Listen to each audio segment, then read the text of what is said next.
So hi friends. So இப்போ நம்ம வந்துட்டு ஒரு எக்ஸ்பெக்டட் பேப்பர் மாதிரி பார்த்தலாம். அதாவது லாஸ்ட் வீக் கேட்ட क्वेश्चंस எந்த லெவல்ல இருந்துச்சோ அதே லெவல்ல இருக்க சம் क्वेश्चंस வந்து பார்த்தறலாம். எப்படி நம்ம கொஞ்சம் வேற மாதிரி அப்ரோச் பண்ணலாம். அதாவது பிரிலிம்ஸ்க்குன்னு ஒரு அப்ரோச் இருக்கும் இல்லையா? சோ அதை எப்படி பண்ணலாம் அப்படின்றத பத்தி பார்த்தறலாம். ஃபர்ஸ்ட் क्वेश्चन வந்துட்டு ஒரு ட்ரெயின் ஸ்பீட் அந்த டாபிக்ல இருந்து வந்திருக்கு. என்ன क्वेश्चन பாருங்க.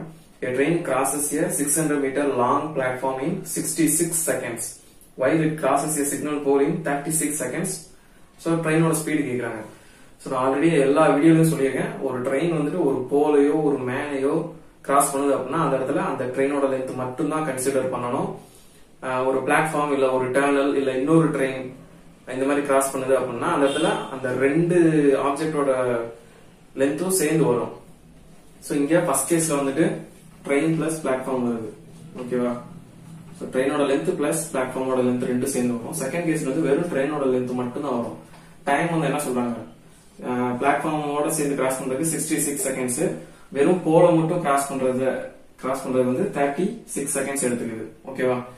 சோ இந்த இடத்துலயும் ட்ரெயினோட ஸ்பீடு வந்துட்டு சேம் தான், இங்கேயும் ட்ரெயினோட ஸ்பீட் சேம் தான். ஸ்பீடு சேஞ்ச் ஆகுதுன்னு அவங்க எங்கேயுமே சொல்லவே இல்லை. சோ நமக்கு தெரியும் length equal to speed into time. So the speed வந்து constant அப்படின்னா L வந்து direct proportional to time ratio.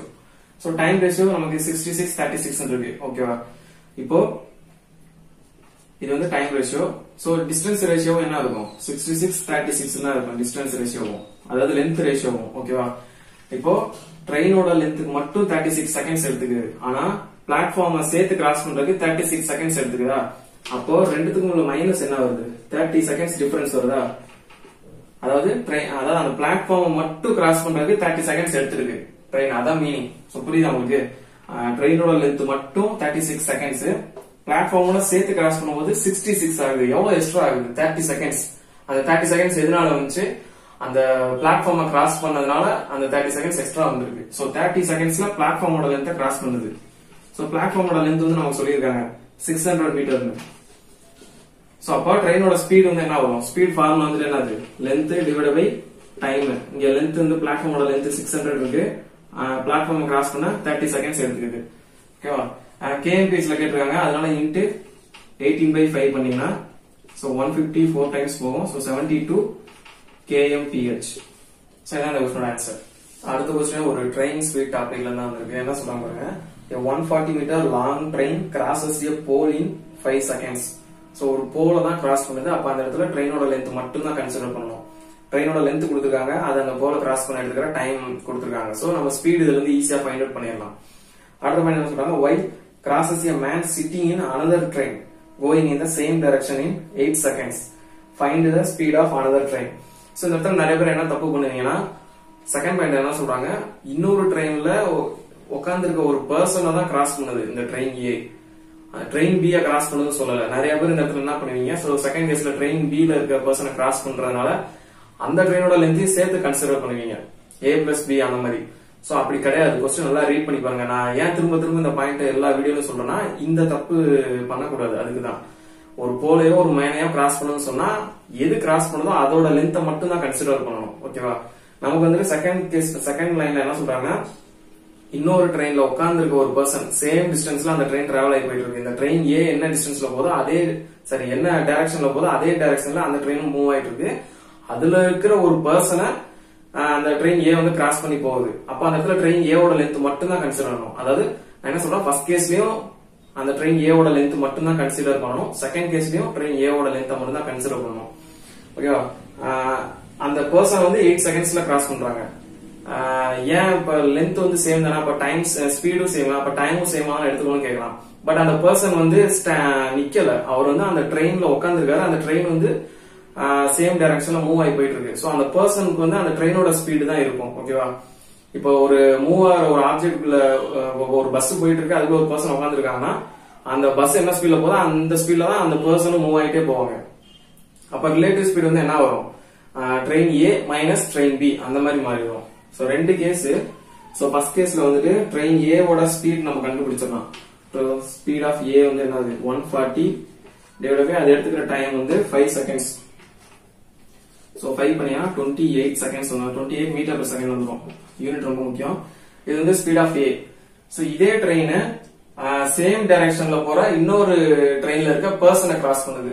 அப்ப அந்த பர்சனோட ஸ்பீடு வந்துட்டு ட்ரெயினோட ஸ்பீடு தான். So SA minus SB. ஏன் மைனஸ் போறோம்னா ரெண்டும் சேம் டைரக்ஷன்ல போயிட்டு இருக்கு. இன்ட்டு எவ்வளவு செகண்ட்ஸ் எடுத்துக்கிறாங்க, 8 செகண்ட்ஸ் எடுத்துக்கிறாங்க. ஈக்குவல் டு இந்த இடத்துல லென்த், இங்க speed ratio into speed into time equal to length எழுதணும். எந்த லென்த் எழுதுவீங்க, இந்த ட்ரெயினோட ஏவோட லென்த்தை மட்டும் தான் எழுதணும். சோ நான் ஏன்ட்டு முன்னாடி எக்ஸ்பிளைன் பண்ணிட்டேன். சோ அகைன் இதை கிராஸ் பண்ணீங்கன்னா என்ன வரும், சோ ஸ்பீட் ஏ நமக்கு தெரியுங்க 28 மைனஸ் SB. இந்த 8 அந்த சைடு போயிடுச்சுன்னா 4 ஆல கேன்சல் பண்ணீங்கன்னா 35/2 வரும். சோ ஸ்பீட் ஆஃப் B வந்துட்டு 35 ஸ்பீட் B அங்க போயிட்டு இந்த 35 கிட்ட வந்துரும். 28 மைனஸ் 35/2 56 25 21/2 வரும். சோ KMPs ல கேட்டாங்கன்னா இன்டு 18/5 பண்ணிக்கங்க. இல்ல மீட்டர் per செகண்ட்னா இதோட ஸ்டாப் பண்ணிக்கலாம். சோ ஆன்சர் வந்துட்டு 10.5. क्वेश्चन நம்ம என்ன கேக்குறாங்க, ஸ்பீட் ஆஃப் another train கேக்குறாங்க. சோ இதுதான் வந்துட்டு speed of another train. So அடுத்த क्वेश्चन வந்து ஒரு டைம் அண்ட் டிஸ்டன்ஸ் டாபிக். என்ன சொல்றாங்க பாருங்க. Two men X and Y walk from P to Q a distance of 21 km. So P to Q வந்து ஒரு distance 21 km இருக்கு. இந்த டிஸ்டன்ஸ X to Y வந்து கிராஸ் பண்றாங்க. சோ P ல இருந்து Q வரைக்கும் 24 km டிஸ்டன்ஸ். ஓகேவா. X என்ற ஒரு பர்சன் இங்க இருந்து ஸ்டார்ட் பண்றாங்க, Y என்ற பர்சனும் இங்க இருந்து ஸ்டார்ட் பண்றாங்க. ரெண்டு பேரும் சேம் டைம்ல கிளம்புறாங்க. ரொம்ப முக்கியமான பாயிண்ட் இது இந்த क्वेश्चन பொறுத்த வரைக்கும். Y reaches Q and returns immediately and meet X at R. அதாவது Y ஓட ஸ்பீட் வந்து 4 kmph, X ஓட ஸ்பீட் வந்து 3 kmph. லாஜிக்கலா யோசிச்சா Y தான் வந்துட்டு Q வ ஃபர்ஸ்ட் ரீச் பண்ணுவாரு. கரெக்ட்டா. சோ அவர் ரீச் பண்ணிட்டு ரெண்டு பேரும் சேம் டைம்ல கிளம்பி டிராவல் ஆகி போயிட்டே இருக்காங்க. சோ Y வந்துட்டு ஸ்பீட் அதிகமா இருக்குன்னா அவர் ஃபர்ஸ்ட் Q வ ரீச் பண்ணிட்டு அகைன் யூ டர்ன் எடுத்து ரிட்டர்ன் வர்றாரு. ரிட்டர்ன் வந்து இந்த இடத்துல மீட் பண்றாரு. ஓகேவா. சோ அதே டைம்ல X வந்துட்டு இவ்வளவு தூரம் டிராவல் பண்ணிருக்காரு. ரெண்டு பேரும் இந்த இடத்துல மீட் பண்றாங்க. அந்த பாயிண்ட் பேரு R னு சொல்றாங்க. நம்மளோட क्वेश्चन இந்த P to R வந்து என்ன டிஸ்டன்ஸ் கேக்குறாங்க. அதாவது ரெண்டு பேரும் சேம் டைரக்ஷன்ல கிளம்புறாங்க, சேம் டைம்ல கிளம்புறாங்க. ஒருத்தர் போயிட்டு டெஸ்டினேஷன் ரீச் பண்ணிட்டு யூ டர்ன் எடுத்து மறுபடியும் ரிட்டர்ன் வர்றாரு. ரிட்டர்ன்ல அந்த ஃபர்ஸ்ட் பர்சனா ஒரு இடத்துல மீட் பண்றாரு. இந்த மாதிரி क्वेश्चन நிறைய பார்ப்போம். சோ இந்த மாதிரி क्वेश्चन எல்லாத்துலயுமே இந்த டோட்டல் டிஸ்டன்ஸ் அவங்க மீட் பண்றப்ப டிராவல் பண்ணி வந்த டோட்டல் டிஸ்டன்ஸ் வந்துட்டு 2 டைம்ஸ் ஆஃப் அந்த given distance. அது ஏன்றது நீங்க இத பாத்தீங்கனாலே புரியும். சோ Y வந்துட்டு P to Q already travel பண்ணிட்டாரு. சோ ஆல்ரெடி Y மட்டுமே ஒரு 24 km டிராவல் பண்ணிட்டாரு. டிராவல் பண்ணிட்டு அகைன் Q ல இருந்து யூ டர்ன் எடுத்து இங்க வர்றாரு Rன்ற பாயிண்ட்க்கு.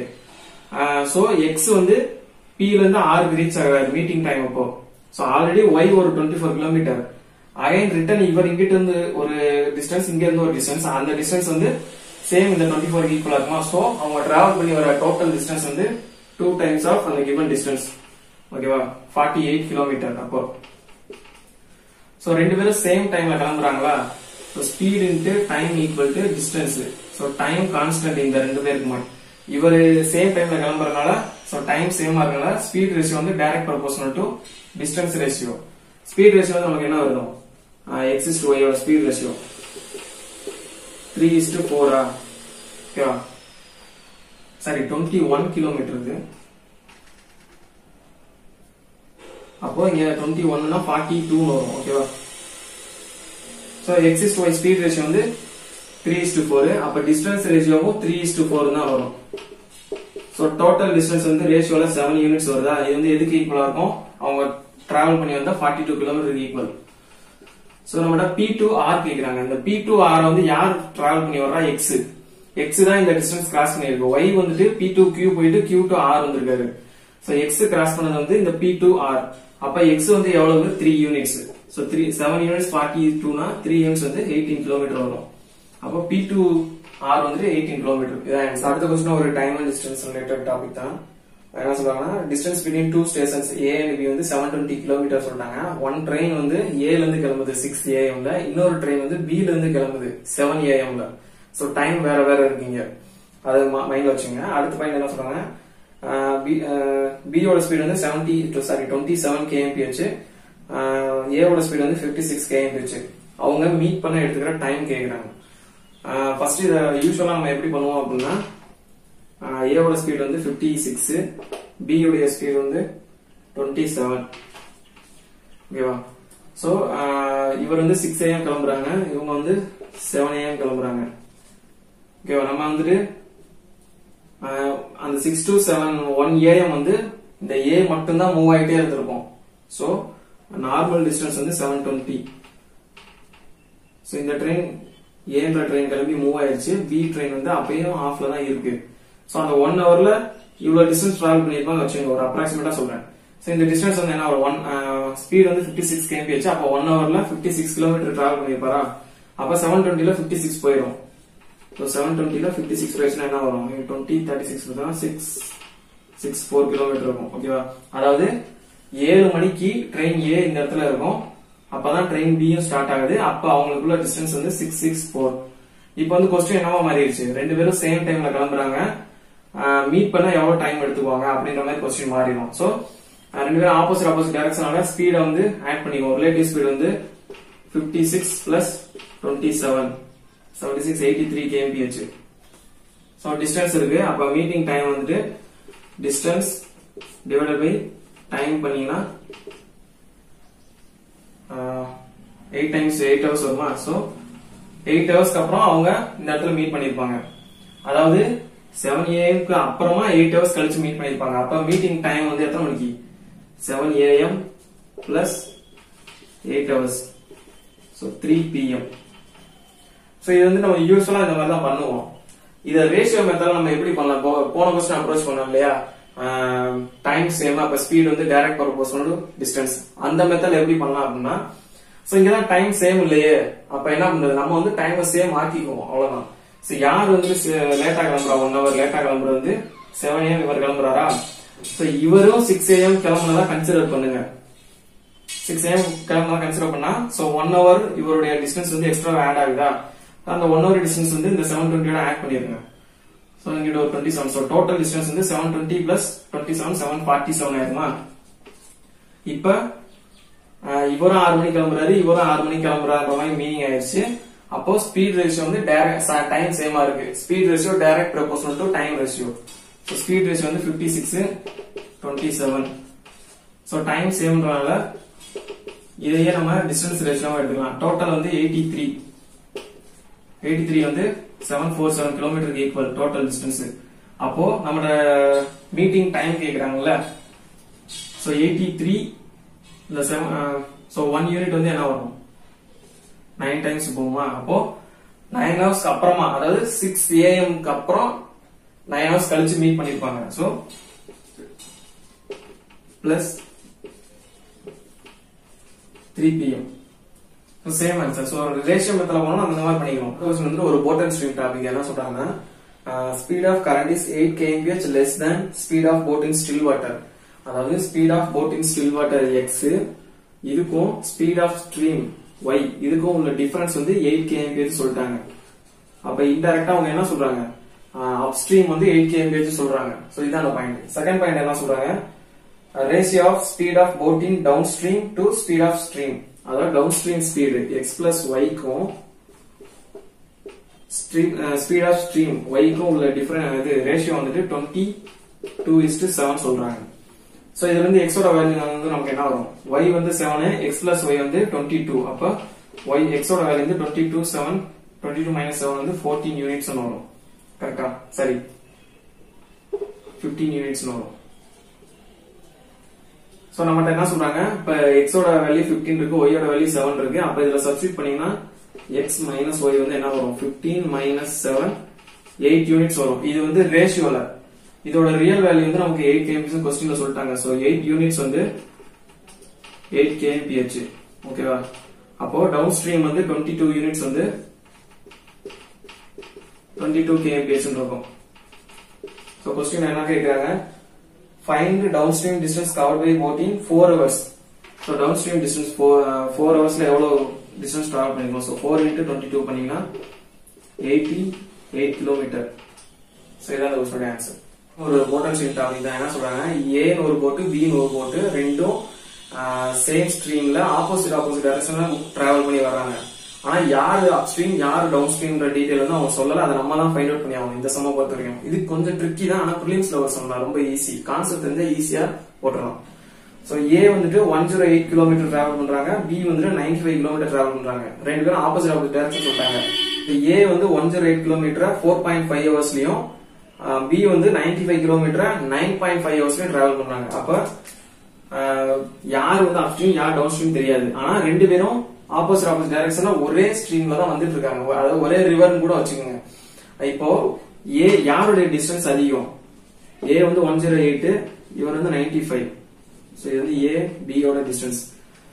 சோ A ஓட டிஸ்டன்ஸ் தான் அதிகம். அப்ப A வந்து ஒருவேளை டவுன் ஸ்ட்ரீம்ல வந்திருந்தாரு அப்படின்னா 108 வந்து இவர் எடுத்துக்கிற டைம் விட கம்மியான டைம்ல கிராஸ் பண்ணிருப்பாரு. சோ டைம் எழுதுனீங்கன்னா இவருக்கு வந்து 4.5 வருது, இவருக்கு வந்துட்டு 9.5 ஹவர்ஸ். சோ இப்போ நம்ம ஈஸியா சொல்லிடலாம் யாரு அப் ஸ்ட்ரீம் யாரு டவுன் ஸ்ட்ரீம்னு. சோ அதிகமான கிலோமீட்டர் கம்மியான டைம்ல டிராவல் பண்றாரு, அப்போ இவர் தான் டவுன் ஸ்ட்ரீம்ல வந்திருக்கணும். இவர் வந்து கம்மியான டிஸ்டன்ஸையே அதிக டைம் எடுத்துக்கிறாரு, அப்போ இவர் வந்து அப் ஸ்ட்ரீம்ல வந்திருக்கணும். ஓகேவா? இப்ப கொஸ்டின் எப்படி மாறிடுச்சு? A வந்து அப் ஸ்ட்ரீம், B வந்து டவுன் ஸ்ட்ரீம். அப்ப A உடைய upstream downstream speed வந்து 108/4.5 பண்ணீங்கன்னா என்ன வரும்? 24 வருமா? அதே மாதிரி B உடைய down stream speed upstream speed B minus W பண்ணீங்கன்னா 95/9.5 10 km வரும். இப்ப இது ரெண்டையும் ஆட் பண்ணீங்கன்னா என்ன வரும்? Plus W minus W cancel ஆகி A பிளஸ் B வந்துட்டு 34 வரும். கொஸ்டின்ல வந்து என்ன சொல்றாங்க? A உடைய ஸ்டில் ஸ்பீட் வந்து B ஓட 2 km கம்மின்னு சொல்றாங்க. அப்போ மைனஸ் A பிளஸ் B, அதாவது B மைனஸ் A போடணும், நான் மைனஸ் A பிளஸ் B போட்டுருக்கேன், இதை கேன்சல் பண்ற மாதிரி 2 km சொல்றாங்களா? சோ இது ரெண்டு கேன்சல் ஆயிரும். சோ 2B வந்துட்டு 36 வரும். சோ B ஓட வேல்யூ வந்துட்டு 18 வரும். கொஸ்டின் என்ன கேக்குறாங்க? ஸ்பீட் ஆஃப் த கரண்ட் கேக்குறாங்க. சோ B ஓட ஸ்பீட் கிடைச்சிருச்சா? இதை எடுத்துட்டு போய் இங்க சப்ஸ்டிட் பண்ணீங்கன்னா 18 மைனஸ் W, அதாவது இந்த ஸ்டெப்ல 18 மைனஸ் W இங்க சப்ஸ்டிட் பண்ணீங்கன்னா 10. சோ ஸ்பீட் ஆஃப் ஸ்ட்ரீம் வந்து 8 km வரும். அடுத்த கொஸ்டின் வந்து ஒரு மென்சுரேஷன் டாபிக், ரொம்ப ரொம்ப ஈஸியான கொஸ்டின். என்ன பாருங்க, diagonal of the square whose side is 22√2 cm. அதாவது ஒரு 22√2 cm சைடு இருக்க ஸ்கொயரோட டயகனல் சொல்றாங்க. சோ ஒரு ஸ்கொயர்னு வச்சுக்கோங்க. சோ இந்த டயகனல் இருக்கு, இது வந்து A, இதுவும் A. சோ நாலு பக்கம் A தான். இதனுடைய வேல்யூ வந்து 22√2 கொடுத்துருக்காங்க சைடோட வேல்யூ. இதனுடைய டயகனல் வந்து அப்ப நம்ம ஃபைண்ட் அவுட் பண்ணி ஆகணும். சோ டயகனல் வந்து நமக்கு என்ன வரும்? A இன்ட்டு √2 வருமா? சோ இந்த A க்கு பதிலா இந்த வேல்யூ சப்ஸ்டிட் பண்ணீங்கன்னா 22√2 into √2. So √2 multiply பண்ணா வெறும் 2 மாறிடும். So 22 into 2 44. யூனிட் வந்து என்ன சொல்லிருக்காங்க? எல்லாமே சென்டிமீட்டர்ல கொடுத்துருக்காங்க. So டயகனலோட வேல்யூ வந்துட்டு 44 சென்டிமீட்டர். இப்ப இந்த டயகனலை மட்டும் தனியா எடுத்து, சோ இந்த மாதிரி ஒரு லைனா இருக்குமா, அந்த டயகனல் மட்டும் இதை வந்து பெண்ட் பண்ணி ஒரு சர்க்கிளா மாத்துறாங்க. சோ இந்த டயகனலை மட்டும் பெண்ட் பண்ணி ஒரு சர்க்கிளா மாத்துறாங்க. அப்ப இந்த டயகனலோட லென்த் வந்துட்டு சர்க்கிளா மாறும்போது நம்ம என்ன சொல்லுவோம்? சர்க்கம்ஃபரன்ஸ் சொல்லுவோமா? சோ இதே லென்த் தானே டோட்டலா இப்படி வளைச்சு சர்க்கிளா கொண்டு வந்திருக்காங்க. அப்ப இந்த லென்த் தான் இந்த சர்க்கம்ஃபரன்ஸ்க்கு ஈக்குவலா இருக்கும். ஃபார்முலா நமக்கு தெரியும், 2πr ஈக்குவல் டு எதுக்கு ஈக்குவல்? 44. இந்த டயகனலோட லென்த் 44 க்கு ஈக்குவல். இப்ப ஃபார்முலா சப்ஸ்டிட் பண்ணீங்கன்னா 2 into 22/7 into r equal to 44. So 2 into 2 44 cancel ஆகும். So radius வந்து 7 cm கிடைக்கும். क्वेश्चनல என்ன கேக்குறாங்க? Find the area of the circle. Area of the circle வந்து நமக்கு என்னது? 22πr² into 7 into 7. So 7 7 cancel ஆகி 7 into 22 பண்ணீங்கன்னா 152 cm square. So என்ன question answer? அடுத்த question ஒரு மென்சுரேஷன் டாபிக் தான். என்ன சொல்றாங்க? Area of a circle circumscribing a square. அதாவது ஒரு ஸ்கொயரை சுத்தி கவர் பண்ணிருக்க ஒரு சர்க்கிள். ஓகேவா? ஒரு சர்க்கிள் இருக்கு, இந்த சர்க்கிளுக்குள்ள இருக்க ஒரு ஸ்கொயர். சர்க்கம்ஸ்கிரைபிங் தி ஸ்கொயர்னா இதான் மீனிங்.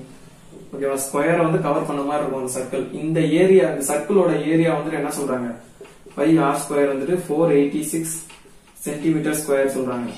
சோ பையோட வேல்யூ வந்து 3 ன்னு எடுத்து சொல்லிருக்காங்க. அப்போ 3r² ஈக்குவல் டு 486. அப்ப r ஸ்கொயரோட வேல்யூ வந்துட்டு 3 அந்த சைடு டிவைட் பண்ணிச்சுனா 160.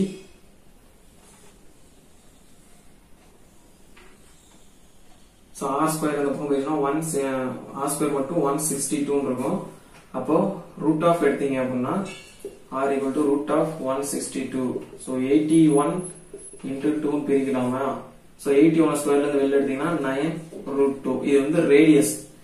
அதாவது இந்த சர்க்கிளோடைய ரேடியஸ். ஓகேவா? இப்ப இதுக்கும் இந்த ஸ்கொயருக்கும் என்ன கனெக்ஷன் இருக்கு அப்படின்னு பாத்தீங்கன்னா, இந்த சைடும் ரேடியஸ் தான், இதுவும் ரேடியஸ் தான். கரெக்டா? சோ அப்ப டயகனல் எதை மீன் பண்ணும்? இங்க இருந்து இந்த டிஸ்டன்ஸ். ஓகேவா? சோ இந்த டிஸ்டன்ஸ் டயகனலா, இது மட்டும் r ரேடியஸோட வேல்யூ நமக்கு தெரியும். அப்ப டயமீட்டர் வந்து என்ன வரும்? 2r. அப்ப 18√2 வரும். 18√2 சென்டிமீட்டர் ஸ்கொயர். இப்ப இந்த டயகனல் இந்த பாயிண்ட்ல இருந்து இந்த பாயிண்ட் வரைக்கும் 18√2. சோ சர்க்கிளை பொறுத்த வரைக்கும் இது வந்து டயமீட்டர். அதுவே இந்த ஸ்கொயரை பொறுத்த வரைக்கும் இந்த பார்ட் என்ன சொல்லுவோம்? நம்ம டயகனல் சொல்லுவோமா?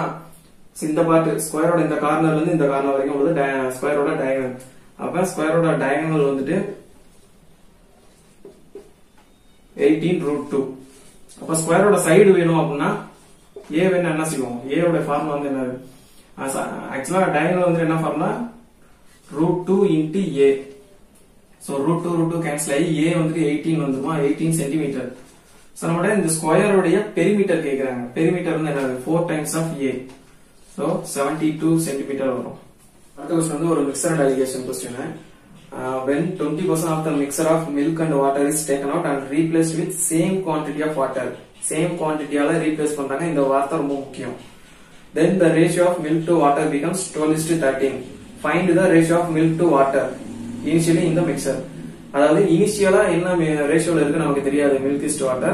ஆனா அதுல இருந்து 20% எடுத்துட்டு சேம் 20% வாட்டர் ஆட் பண்ணும்போது ஃபைனல் ரேஷியோ வந்து 12:13 சொல்றாங்க. சோ இத வந்து நம்ம ரீப்ளேஸ்மென்ட் ஃபார்முலால பண்ணோம் அப்படினா என்ன வரும்? Initial into 1 minus removed by total power n equal to final. Initial ஃபைனல்ன்றது என்ன எடுக்கணும்? ஆட் பண்றது வாட்டர் ஆட் பண்றாங்க. அப்ப மில்கோட இனிஷியல் ப்ரொபோர்ஷன் ஃபைனல் ப்ரொபோர்ஷன் தான் நீங்க எடுக்கணும். சோ மில்கோட இனிஷியல் ப்ரொபோர்ஷன் நமக்கு தெரியாது. சோ m ன்னு எடுத்துங்க. into 1 minus ரிமூவ் வந்து என்ன சொல்றாங்க? 20% ரிமூவ்டா. சோ 20% ரிமூவ் பண்றாங்க. டோட்டல் வந்து 100%. ஹோல் பவர் 1 டைம் தான் ஆபரேஷன் நடக்குது. சோ 1. ஃபைனல்ல வந்துட்டு மில்க் தான் எடுக்கணும். ஏன்னா வாட்டர் தான் ஆட் பண்றாங்க. சோ ஃபைனல் மில்க் என்னது? 12/25.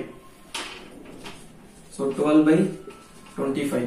ஓகேவா? இப்போ இத சிம்பிளிஃபை பண்ணீங்கன்னா என்ன வரும்? 1 minus 1/5 இருக்கும். சோ 4/5 மாறிடும். m into 4/5 equal to 12/25. So இது வந்து 3 டைம்ஸ் போகும். இது 5 டைம்ஸ் போகும். சோ இனிஷியல் மில்க் ரேஷியோ வந்து 3/5. அப்போ வாட்டர் வந்து என்ன இருக்கும்? 2/5 இருக்கும். சோ ரேஷியோ வந்துட்டு மில்க் இஸ் டு வாட்டருக்கு 3:2 இருக்கும். இதுதான் இனிஷியல் ரேஷியோ. நீங்க எக்ஸாம்ல இந்த क्वेश्चन கேட்டாங்கன்னா இந்த ஸ்டெப்லாம் எழுத கூடாது. டைரக்டா இந்த இத வந்து x ன்னு எடுத்துக்கங்க. அதாவது இனிஷியல் ரேஷியோ வந்து m ன்னு எடுத்துக்கங்க. சோ 20% ரிமூவ்டா ரிமைனிங் எவ்வளவு இருக்கும்? 80%. 80% ஓட ஃபிராக்ஷன் வந்து 4/5 ஈக்குவல் டு ஃபைனல் மில்க் வந்து 12/25. சோ நீங்க டைரக்டா இந்த ஸ்டெப்புக்கு வந்துடணும். சோ இந்த மாதிரி ஃபார்முலாலாம் உங்க மைண்ட்ல இருக்கணும். அதாவது புரியணும்ன்றதுக்காக தான் நான் எழுதுறேன். பட் இந்த மாதிரி क्वेश्चन கேட்டாங்கன்னா நீங்க ஸ்ட்ரைட்டாவே இங்க வந்துடணும். சோ இது வந்து இந்த ஸ்டெப் தான். சோ அப்படியே இது ஃபாலோ ஆகும். சோ இந்த क्वेश्चन ஆன்சர் வந்து 3:2. இப்போ இந்த மிக்சர் அண்ட் அலிகேஷன் क्वेश्चन பார்த்தோம் இல்லையா? அதே क्वेश्चनே அலிகேஷன்ல போடணும் அப்படின்னா அலிகேஷன் வந்துட்டு இந்த மாதிரி क्वेश्चन வந்துட்டு அந்த ப்ராசஸ் வந்து 1 டைம் நடந்திருந்தா மட்டும்தான் அலிகேஷன்ல ஈஸியா இருக்கும். சோ அலிகேஷன்ல நான் மில்க வச்சு அலிகேஷன் போடுறேன். மில்க் வாட்டர் எதை வச்சு வேணா அலிகேஷன் போடலாம். நான் வந்து மில்க யூஸ் பண்றேன். சோ இனிஷியல் மில்க் நமக்கு தெரியாது. அது m ன்னு எடுத்துக்கிறேன். ஓகேவா? ஆட் பண்றதுல மில்க் கிடையாது. ஏன்னா 20% எடுத்துட்டு வெறும் 20% வாட்டர் மட்டும் தான் ஆட் பண்றாங்க. சோ அதுல ஆட் பண்றதுல மில்க் வந்து 0. ஃபைனலா மில்க் வந்துட்டு 12/25. அத ஃபிராக்ஷனாவும் எடுத்துக்கங்க, இல்ல பெர்சன்டேஜா மாத்தறோம் மாத்திக்கங்க. ஏன்னா /25 இருக்கிறதுனால உங்களுக்கு பெர்சன்டேஜா மாத்துறது ஈஸியா இருக்கும். சோ 12/25 into 100 பண்ணீங்கன்னா என்ன வரும்? 48% வரும். சோ ஃபைனல் மில்க் வந்து 48%. சோ இப்போ இந்த இடத்துல குவாண்டிட்டி ரேஷியோ போடணும் இல்லையா? நான் சொல்லியிருக்கேன் அலிகேஷன் எப்பயுமே இந்த கீழ வர ரேஷியோ வந்து குவாண்டிட்டி ரேஷியோவா இருக்கும். சோ இந்த மில்க் பெர்சன்டேஜ் வந்து எதுல இருக்குது? 20% ரிமூவ் பண்ணது போக ரிமைனிங் இருக்க 80%ல இருக்க மில்கோட பெர்சன்டேஜ். ஏன்னா மில்கோட ப்ரொபோர்ஷன் மாற போறது உங்களுக்கு. சம் குவாண்டிட்டியை ரிமூவ் பண்ணாலும் ரேஷியோ ப்ரொபோர்ஷன் எல்லாமே சேமா தான் இருக்கும். சோ இது வந்து ரிமைனிங் இருக்க 80%ல இருக்க மில்கோட குவாண்டிட்டி. சோ இது வந்துட்டு 20% ரிமூவ் பண்ணாங்களா, அதே 20% வாட்டர் ஆட் பண்றாங்க. சோ 20. சோ 4:1 இருக்குமா? இப்போ அலிகேஷன்ல பண்ணீங்கன்னா 4 into m plus 1 into 0 equal to 4 plus 1 into 48. So 4m ஓட வேல்யூ வந்துட்டு 240 வரும். ஸோ மில்கோட வேல்யூ வந்து 60% இனிஷியல் வேல்யூ. அப்ப வாட்டர் வந்து 40%. ஸோ ரேஷியோ 3:2 வரும். ஸோ இதுதான் வந்து அலிகேஷன்ல போற மெத்தட். நல்லா கேட்டுங்க. அந்த ரிமூவ்டு ரீப்ளேஸ்மெண்ட் வந்து ப்ராசஸ் ஒன் டைம் இருந்தா மட்டும்தான் அலிகேஷன் வந்து ஈஸியா இருக்கும். இல்லனா நீங்க அந்த ஃபார்முலாலே போட்டு முடிச்சிருங்க. ஸோ அடுத்த கொஸ்டின் ஒரு மிக்சட் அலிகேஷன் டாபிக் தான். என்ன சொல்றாங்கன்னா, நம்ம ப்ரீவியஸா சால்வ் பண்ண சேம் மாடல் தான். என்ன பாருங்க, இந்த mixture ratio of water and acid. So இந்த அந்த வேர்டிங்ஸ் வந்து ரொம்ப முக்கியம். நம்ம வந்து யூஸ்வலாவே நம்ம என்ன பழகிருப்போம் அப்படின்னா, மில்க் இஸ்ட் வாட்டர் இல்ல ஆசிட் இஸ்ட் வாட்டர் தான் பழகிருப்போம். ஆனா கொஸ்டின்ல வந்து ட்விஸ்ட் பண்ணி கொடுத்துருப்பாங்க. அதனால ஃபுல் கொஸ்டின் ரீட் பண்ணுங்க. So water to acid ratio வந்து 4:5 இனிஷியலா. அப்புறம் 20% ஆஃப் டோட்டல் சொல்யூஷன் ரீப்ளேஸ்மெண்ட் எடுத்துட்டு ரிமூவ் பண்ணிட்டு சேம் குவான்டிட்டி ஆஃப் வாட்டரால ரீப்ளேஸ் பண்றாங்க. So new water acid ratio நம்மகிட்ட கேட்கறாங்க. ஸோ நம்மகிட்ட என்னென்னலாம் இல்ல. ஸோ இனிஷியல் ஃபார்முலா படி போனோம் அப்படின்னா, initial into 1 minus removed by total whole power n equal to final. Initial final நீங்க என்ன எடுக்கணும்? இங்க ஆட் பண்றது வாட்டர் தான் ஆட் பண்றாங்க. அப்போ இனிஷியல் ஆசிடும் ஃபைனல் ஆசிடும் தான் எடுக்கணும். சோ ஃபைனல் ஆசிட் வந்து நமக்கு தெரியாது, அதான் கேக்குறாங்க நம்மகிட்ட. சோ அதை ஏன்னு எடுத்துங்க. இனிஷியல் ஆசிட் வந்துட்டு ஆசிட் இஸ்ட் வாட்டர் ரேஷியோ என்ன சொல்லிருக்காங்க, 5:4. அப்ப இதுல வந்து ஆசிட் வந்து என்ன வரும், 5/9 வருமா? சோ இனிஷியல் வந்துட்டு 5/9 இன்ட்டு 1 மைனஸ் ரிமூவ் எவ்வளவு, 20%. So 20 divided by 100 equal to final acid. So இதை சிம்பிளிஃபை பண்ணீங்கன்னா 5/9 இன்ட்டு 1 மைனஸ் 20%, 20 பை இது வந்து 1/5, 1 மைனஸ் 1/5 வந்து 4/5 வரும். சோ அப்ப இந்த 5 கேன்சல் ஆயிரும். சோ ஃபைனல் ஆசிட் வந்து 4/5 வரும். அப்ப ஆசிட் இஸ்ட் வாட்டர் ரேஷியோ வந்து என்ன வரும்? சோ நம்ம வாட்டர் இஸ்ட் ஆசிட் கேக்குறாங்க. So water is to acid. So acid வந்து சாரி 9 இது. சோ ஆசிட் வந்து 4, அப்ப ரிமைனிங் 5 வந்துட்டு வாட்டரா இருக்கும். சோ இதுதான் நம்ம நாலு ஃபார்முலா மெத்தட் படி போறது. இதுக்கும் நம்ம அலிகேஷன் யூஸ் பண்ணலாம் போன சம் மாதிரி. ஏன் அப்படின்னா ப்ராசஸ் வந்து இங்க ஒன் டைம் தான் நடக்குது. ஒரு தடவை மட்டும் தான் 20% ரிமூவ் பண்ணிட்டு same quantity of water add பண்ணாங்க. சோ இங்க அலிகேஷன் அப்ளை பண்ணீங்கன்னா என்ன வரும்? சோ நான் வாட்டரை வச்சே போறேன் இனிஷியலா. சோ இனிஷியல் வாட்டர் பர்சன்டேஜ் இங்க வந்து பர்சன்டேஜ்ல போறது கொஞ்சம் சிரமமா இருக்கு. ஏன்னா டிவைட் பை 9 இருக்கு, போனதுல டிவைட் பை 25 இருந்ததுனால ஈஸியா பர்சன்டேஜ் கன்வெர்ட் பண்ணிட்டோம். சோ இங்க வந்து பிராக்ஷனாவே எடுத்துக்கோம். சோ இனிஷியல் ஆசிட் வந்துட்டு 5/9 ஆட் பண்ற 20% ஆஃப் அந்த இதுல வந்துட்டு வெறும் வாட்டர் மட்டும் தான் இருக்கு, ஆசிட் கிடையாது. சோ ஆட் பண்றதுல ஆசிட் 0. ஃபைனல் ஆசிட் நமக்கு தெரியாது, அதுதான் நம்ம ஃபைண்ட் அவுட் பண்ணி ஆகணும். சோ ஏன்னு எடுத்துக்கிறேன். இப்ப இந்த 5/9 என்னது, 20% ரிமூவ் பண்ணதுக்கு அப்புறம் இருக்கிற 5/9. சோ அதோட குவான்டிட்டி வந்து 80% டோட்டல் மிக்சர். ஆட் பண்றது வந்து 20% of total mixture. So simplify பண்ணீங்கன்னா 4:1. அப்ப A equal to 4 into 5/9 20/9 வரும், பிளஸ் 1 into 0 0 தான் வரும், equal to 4 plus 1 into A. So 5A இருக்கும். ஓகேவா? அப்ப A மட்டும் வேணும் அப்படின்னா இந்த 5 இங்கிட்டு கொண்டு வந்துருங்க. சோ 20/45 இருக்கும். இதை ஃபர்தரா சிம்பிளிஃபை பண்ணா 4 times, இது வந்து 9 times. So water to acid ratio வந்து என்ன வரும், 5:4 வரும். So same answer. இப்ப இதே கொஸ்டின்ல இந்த 20% பதிலா 60% ரிமூவ்னா இந்த இடத்துல என்ன போடுவீங்க? சோ 60% ரிமூவ்னா இங்க ரிமைனிங் 40 இருக்கும். இங்க ஆட் பண்றது வந்து சேம் குவான்டிட்டி 60 ஆட் பண்றாங்க. சோ கொஸ்டின் வந்து இந்த மாதிரி மாறிடும். அவ்வளவுதான். அலிகேஷன் வந்து சிம்பிள். சோ நீங்க கேட்டா நீங்க ஃபார்முலா கஷ்டமா இருந்துச்சுன்னா அலிகேஷன்ல மூவ் பண்ணிட்டு போயிருங்க. இதுவே 45% ரிமூவ் பண்ணிட்டு ரீப்ளேஸ் பண்றாங்க அப்படின்னா இந்த இடத்துல என்ன எழுதுவீங்க, குவான்டிட்டி ரேஷியோல 45% வெளியில எடுத்தாங்கன்னா ரிமைனிங் 55 இருக்குமா? சோ 55. சோ ஆட் பண்றது அதே சேம் 45 எவ்வளவு வெளியில எடுத்தாங்களோ அதே ஆட் பண்றாங்க. சோ ரேஷியோ எடுத்தீங்கன்னா 11:9 வரும். சோ இந்த மாதிரி போடணும் குவான்டிட்டி ரேஷியோ, அதை மட்டும் மைண்ட்ல வச்சுக்கோங்க. சோ அடுத்து வந்து ஒரு ப்ராஃபிட் அண்ட் லாஸ் கொஸ்டின். என்ன சொல்றாங்கன்னா, an article sold at ₹1,188. SP வந்து டைரக்டா கொடுத்துட்டாங்க. சோ 2 சக்சசிவ் டிஸ்கவுண்ட், 25% ஒன்னு, 20% ஒன்னு, மார்க்அப் பர்சன்டேஜ் வந்து 20% கொடுத்துருக்காங்க. சோ நம்ம ஆல்ரெடி ஒரு ஃபார்மேட் பார்த்திருக்கோம் இல்லையா? என்ன ஃபார்மேட்னா MP by CP into SP by MP equal to SP by CP. So ஒண்ணுல MP கேன்சல் ஆகி SP by CP மட்டும் அந்த சைடு வரும். ஆக்சுவலா ஒரு ஃபார்மேட் சக்சசிவ் மல்டிப்ளிகேஷன். ஃபர்ஸ்ட் வந்து மார்க்அப் பர்சன்டேஜ் என்ன சொல்லிருக்காங்க, 20%. அப்போ MP CP 100 இருந்தா MP வந்து 120 இருக்குமா? சோ 120 by 100 சிம்பிளிஃபை பண்ணா 6 by 5 வரும் இன்டு ஃபர்ஸ்ட் டிஸ்கவுண்ட் வந்து என்ன சொல்றாங்க 25%. அப்போ MP 100 இருந்தா செல்லிங் பிரைஸ் வந்து 75 இருக்கும். சோ 75 by 100 சிம்பிளிஃபை பண்ணா 3 by 4. So 3 by 4 into so இங்க ஒன் டைம் தான் எழுதிருக்கேன் அப்படின்லாம் யோசிக்க வேணாம். நீங்க எத்தனை டிஸ்கவுண்ட் வருதோ அத்தனையும் சக்சஸிவ்ல போட்டுட்டே போயிருங்க, அவ்வளவுதான். இப்ப 3 டிஸ்கவுண்டா கொடுத்திருந்தாங்கன்னா இதுக்கு அடுத்து இன்னும் 2 எக்ஸ்ட்ரா எழுதிங்க, அவ்வளவுதான். இப்ப இந்த இடத்துல 2 டிஸ்கவுண்ட் கொடுத்துருக்காங்களா, ஃபர்ஸ்ட் டிஸ்கவுண்ட் போடாச்சு, இன்னொரு டிஸ்கவுண்ட்லயும் அதே சக்சஸிவ் மல்டிப்ளிகேஷன்லயே போடுங்க. அடுத்த டிஸ்கவுண்ட் 20%. அப்போ MP 100 இருந்தா செல்லிங் பிரைஸ் வந்து 80 இருக்கும். சோ 80 by 100 வந்து என்ன வரும் 4 by 5 ஈக்குவல் டு இதான் நம்ம ஃபைண்ட் அவுட் பண்ணியாவோம் profit SP by CP. So இதெல்லாம் சிம்பிளிஃபை பண்ணீங்கன்னா என்ன வரும், எது கேன்சல் ஆகும், இந்த 4 கேன்சல் ஆயிரும். சோ 18 by 25 வருமா. சோ SP by CP வந்துட்டு 18 by 25 வரும். சப்போஸ் அவங்க லாஸ் பர்சன்டேஜ் கேட்டிருந்தாங்கன்னா சோ லாஸ் ஈக்குவல் டு எவ்வளவு லாஸ் ஆயிருக்கு 7 by 25 28% லாஸ். சோ நம்மகிட்ட வந்து CP கேக்குறாங்க. சோ SP யோட வேல்யூ வந்து நமக்கு தெரியும், क्वेश्चनல கொடுத்திருக்காங்க. 18 யூனிட்ஸ் வந்து 1188 க்கு ஈக்குவல். அப்போ CP வந்துட்டு 25 யூனிட்ஸா. சோ இது வந்து 1 யூனிட் வந்து என்ன வரும் 18 ஆல கேன்சல் பண்ணீங்கன்னா 6 times 108 again 6 times. So 1 unit வந்து 66. அப்ப 25 யூனிட்ஸ் வந்து 25 into 66. சோ இத மல்டிப்ளை பண்ணா என்ன வரும் 1600 1650. சோ இதான் CP.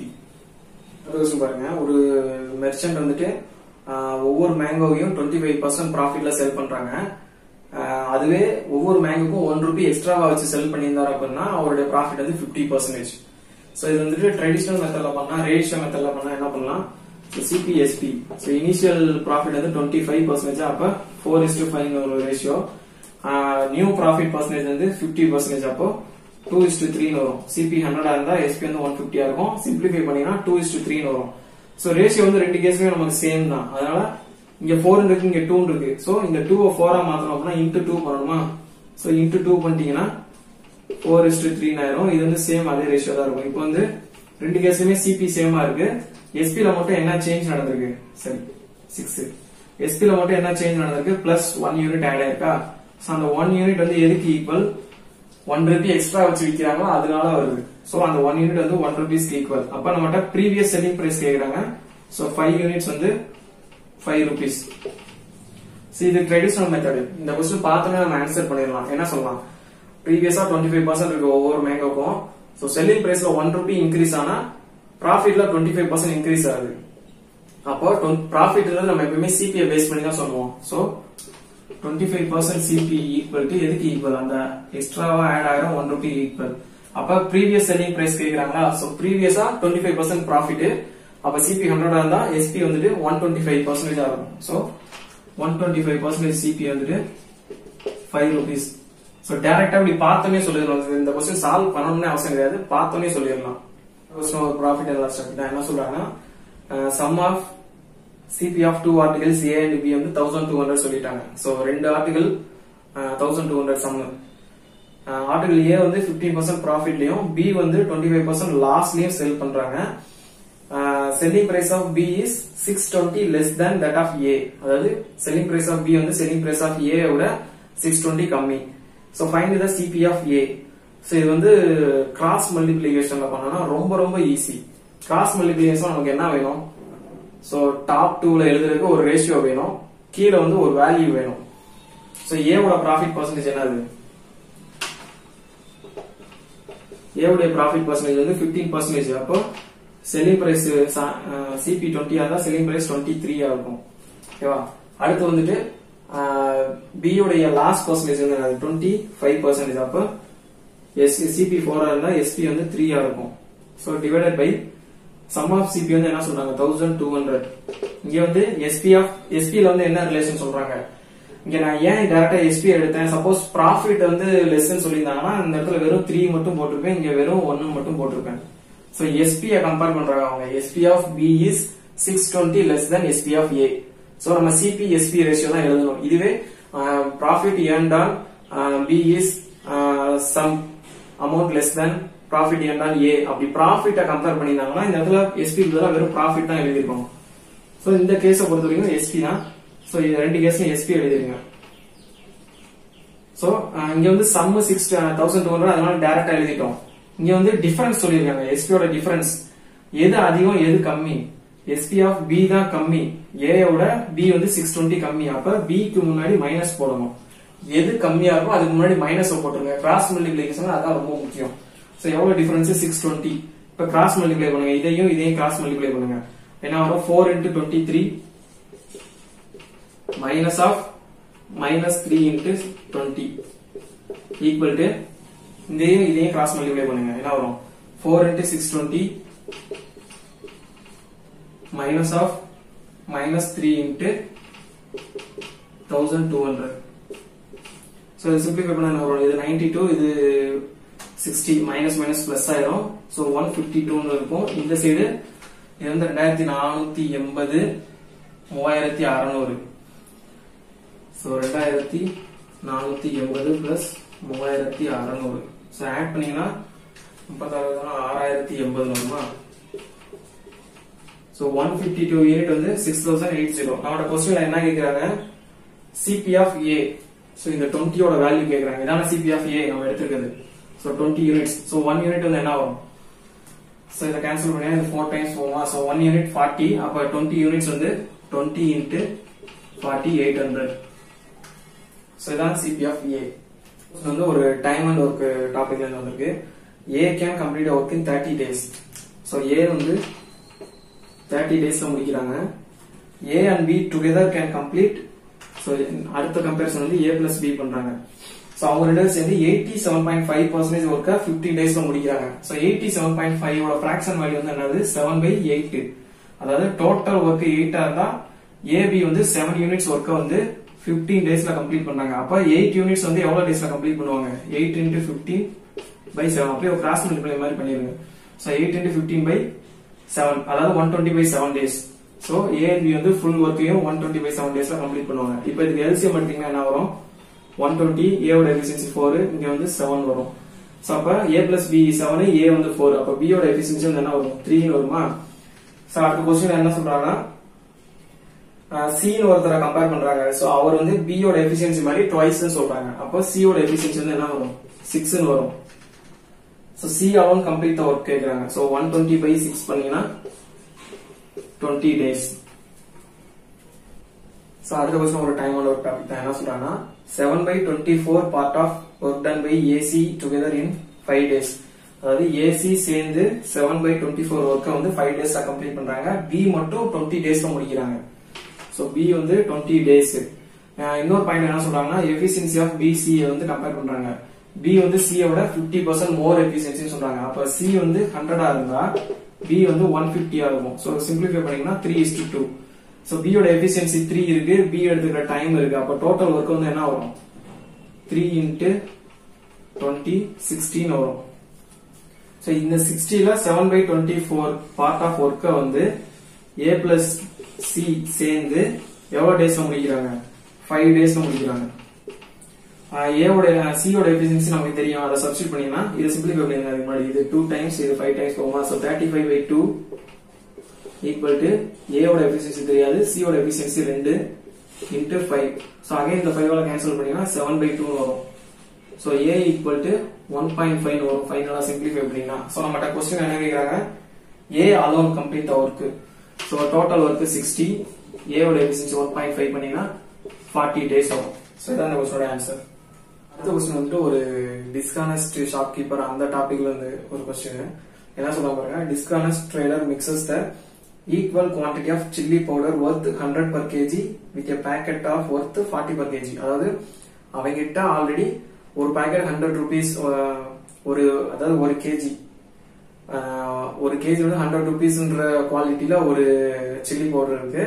அவன் வந்து ரொம்ப அது வந்து குட் குவாலிட்டி இல்ல மீடியம் குவாலிட்டி ஏதோ வச்சுங்க, அதோட ஒரு லோ குவாலிட்டி வந்து அவன் ஆட் பண்றான். இந்த லோ குவாலிட்டி வந்து பர் கேஜி வந்து 40 rupees அந்த சில்லி பவுடர். ஓகேவா, இது ரெண்டுத்தையும் மிக்ஸ் பண்றான் ஈக்குவல் குவான்டிட்டி. அதாவது இதுல இருந்து 1 kg எடுத்தானா அதுல இருந்து 1 kg எடுப்பான். இப்ப அந்த மிக்சரோட சிபி வந்து என்னவா மாறிடும் உங்களுக்கு.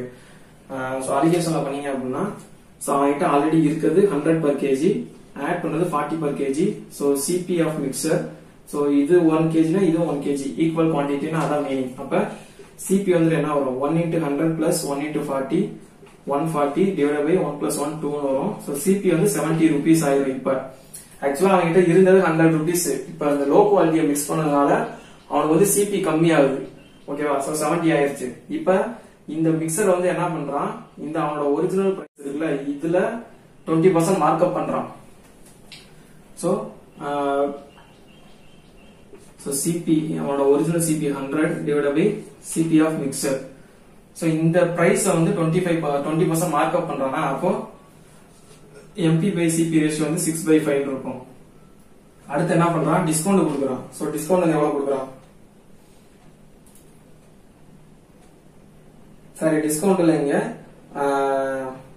ஃபால்ஸ் வெயிட் கொடுக்குறான். சோ இந்த டாபிக் வந்து நிறைய பேர் கொஞ்சம் இதா இருக்கும், கன்ஃபியூஷன் இருக்கும். என்னன்னா he weighs 900 grams instead of 1 kg. So அப்படின்னா என்ன மீனிங் அப்படின்னா, கஸ்டமர் இருந்துட்டு ஒரு 1 kgக்கு பைசா வாங்கிட்டு 900 கிராம் மட்டும் தான் கொடுக்குறான். சோ கஸ்டமர் பை ஷாப்கீப்பர் அந்த ரேஷியோ எழுதுங்க. கஸ்டமர் எவ்வளவு கொடுக்குறான், 1 kg கூடிய அமௌண்ட் கொடுக்குறான். சோ கஸ்டமர் பை ஷாப்கீப்பர் வந்து கஸ்டமர் வந்து 1000 கிராமுக்கு பே பண்றான், ஆனா இவன் கொடுக்கறது 900 கிராம் தான் கொடுக்குறான். சோ அதுதான் இந்த லைனோட மீனிங். சோ இதை சிம்பிளிஃபை பண்ணீங்கன்னா 10:9 வந்துடும். சோ இதெல்லாம் பண்றது அடுத்து வந்து டிஸ்கவுண்ட் கொடுத்துருக்கான். அந்த டிஸ்கவுண்ட் எவ்வளவு நம்மளோட சொல்லல. சோ அந்த டிஸ்கவுண்ட் வந்துட்டு நம்ம SP/MP எடுத்துக்குவோம். ஈக்குவல் டு இதெல்லாம் பண்ணதுனால அவனுக்கு எவ்வளவு ப்ராஃபிட் பர்சன்டேஜ் கிடைக்குது, 14/2/7. அத பிராக்ஷன் எடுத்தீங்கன்னா 1/7 வரும். அதாவது சிபி 7 இருந்தா ப்ராஃபிட் 1 இருக்கும். அப்போ செல்லிங் பிரைஸ் வந்து 8 இருக்குமா, சோ 8/7. சோ இதான் ப்ராசஸ். நல்லா அண்டர்ஸ்டாண்ட் பண்ணுங்க. மறுபடியும் சொல்றேன், 100 kg அவன்கிட்ட ஒரு சில்லி பவுடர் இருக்கு, அது கூட ஒரு லோ குவாலிட்டி 40 kg இருக்க ஒரு சில்லி பவுடர் மிக்ஸ் பண்றான். அதனால சிபி வந்து 70 மாறிடுது. ஆக்சுவல் சிபி வந்து 70. ஆனா அவன் என்ன சொல்ல போறான், என்கிட்ட இருக்கு ஆனா அதுல வந்து லோ குவாலிட்டி மிக்ஸ் ஆயிருக்கு. ஆனா அவன் வெளியில சொல்ல போறது இல்ல, என்கிட்ட இருக்க எல்லாமே குட் குவாலிட்டின்னு சொல்லி குட் குவாலிட்டியோட சிபில தான் விற்க போறான். சோ குட் குவாலிட்டியோட சிபி வந்து என்னது 100. சோ இந்த இடத்துல செல்லிங் பிரைஸ் வந்து 100 மாறிடும். அதாவது குட் குவாலிட்டியோட CP equal to selling price அந்த மாதிரி மாறிடும். சோ செல்லிங் பிரைஸ் பை சிபில வந்துட்டு 100 டிவைட் பை அந்த CP of mixture 70.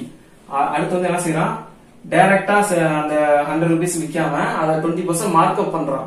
So 6/5 into இவ்வளவு தப்பு பண்ணது இல்லாம 100 கிராம் குறைச்சு கொடுக்குறான். சோ கஸ்டமர் வந்து 1000 கிராம் வாங்கிட்டு 900 கிராம் தான் கொடுக்குறான். சோ 10/9. அடுத்து ஒரு டிஸ்கவுண்ட் கொடுத்துருக்கான். டிஸ்கவுண்ட்னா நமக்கு தெரியாதுல்ல. சோ SP/MP அதை அப்படியே எடுத்துக்கிறோம்.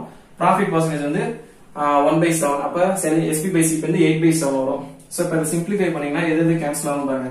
சோ இங்கேயும் 10/7 மாறி வருது. சோ இந்த 7 இந்த 7 கேன்சல் ஆயிரும். சோ இது வந்து 2 times, இது 3 times, இது 1 time, இது 2 time. சோ இங்கிட்டு 4, இங்கிட்டு 2. சோ வேற எதுவும் கேன்சல் ஆகும், வேற எதுவும் கேன்சல் ஆகாதா. So SP/MP equal to, so இது 1 time கேன்சல் ஆகும், இது வந்து 5. சோ இங்க 5 மட்டும் இருக்கு, இங்க 3 மட்டும் இருக்கு. அப்படியே அந்த சைடு போகும்போது 3/5 மாறிடும். அப்போ டிஸ்கவுண்ட் வந்து என்ன, MP minus CP வந்து SP வந்து 2 units by MP. So 40% discount கொடுத்துருப்போம். இதான் இந்த கொஸ்டினோட ஆன்சர். சோ இந்த கொஸ்டின் இப்ப பாத்து வச்சீங்கன்னா நான் தனியாவே ஒரு வீடியோ பண்றேன் இந்த டிஸ்கவுண்ட் இருக்குன்னே சொல்லிட்டு. சோ இந்த கொஸ்டின் ஆன்சர் வந்து 40%.